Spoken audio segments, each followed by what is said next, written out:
Hello viewers, welcome to Banu's easy work.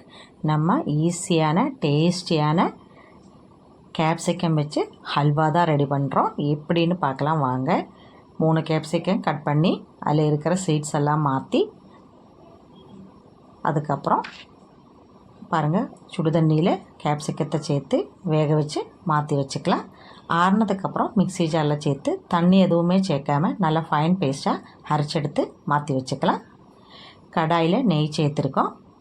நெய் heat ஆனதுமே cashew பாதாம் சேர்த்து நல்லா வறுத்து மாற்றி வச்சுக்கலாம். அதே நெய்யிலே நம்ம அந்த அரைச்சி வச்சுருக்கிற கேப்சிகத்தை சேர்த்துக்கலாம். அடுப்பு மீடியம் ஃப்ளேமில் வச்சு மிக்ஸ் பண்ணி விட்டுருங்க. அப்போ தான் கேப்சிகம் எல்லாம் நல்லா வேகும். பாருங்கள், நல்லா திக்காய் வரணும். இது மாதிரி இருக்கணும்.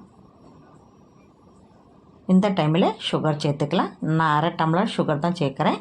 உங்களுக்கு எவ்வளோ வேணுமோ அவ்வளோ சேர்த்துக்கங்க.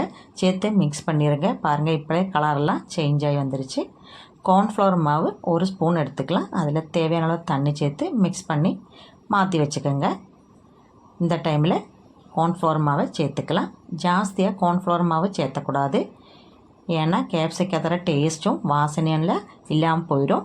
கேப்சிகத்தோட எல்லா டேஸ்ட்டும் இருக்கணும். அதனால தான் ஒரு பைண்டிங்க்கு மட்டும்தான் நம்ம கார்ன்ஃப்ளவர் மாவு சேர்த்துறோம். நல்லா மிக்ஸ் பண்ணி விட்டுருங்க. இந்த டைமில் கொஞ்சம் கொஞ்சமாக நெய் சேர்த்துக்கோங்க. உங்களுக்கு எவ்வளோ நெய் வேணுமோ அந்த அளவுக்கு.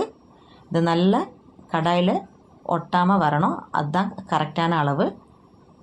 கடைசியில் வறுத்த கேஷ்யூ பாதாம் சேர்த்து மிக்ஸ் பண்ணி அடுப்பு ஆஃப் பண்ணிடலாம். டேஸ்ட்டாக இருக்கும். எல்லோரும் ட்ரை பண்ணி பாருங்கள். இந்த வீடியோ உங்களுக்கு பிடிச்சிருந்தா லைக் பண்ணுங்கள், சப்ஸ்கிரைப் பண்ணுங்கள், ஷேர் பண்ணுங்கள், சப்போர்ட்டும் பண்ணுங்கள். தேங்க்யூ.